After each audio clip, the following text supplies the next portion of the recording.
पासा की बात करते हैं तो पासा यानी कि डाइस होता क्या है और कितने प्रकार के होते हैं। तो पासा दो प्रकार के होते हैं, एक सामान्य पासा यानी कि जनरल डाइस और दूसरा मानक पासा यानी कि स्टैंडर्ड डाइस होता है। क्वेश्चन नंबर फर्स्ट की बात करते हैं तो 5 के विपरीत सतह पर कौन सा अंक आएगा।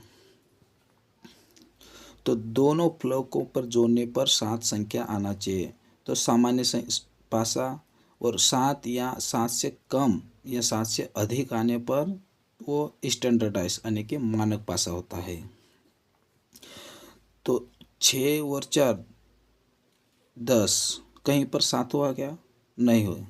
तो 4 और 2 6, कहीं पर 7 हुआ, नहीं।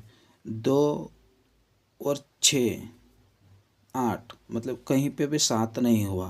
तो ये पासा है मानक पासा है।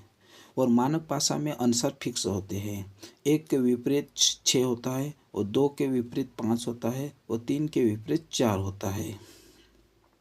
और बॉक्स की बात कर लेते हैं तो उसमें कॉमन कौन सी है, ए और बी में 4 है तो और बी वाले में 4 है। तो कॉमन संख्या ऊपर लिखेंगे और घड़ी की दिशा में चलेंगे। कॉमन से घड़ी की दिशा में चलेंगे तो 4 के घड़ी की दिशा में 6 आया तो यहाँ 6 लिख देंगे। फिर 6 के घड़ी की दिशा में 2 आया तो यहाँ 2 लिख देंगे। फिर बी वाले पासे में बात करते हैं तो उसमें कॉमन कौन सा है, 4 है और 4 की घड़ी की दिशा में 1 आया तो यहाँ 1 लिख देंगे। और फिर 1 की घड़ी की दिशा में 5 आया है तो यहाँ 5 लिख देंगे। फिर एक बाक्स को छोड़कर अपोजिट देखेंगे अपन तो 6 के विपरीत पे 1 आएगा और 2 के विपरीत पे 5 आया।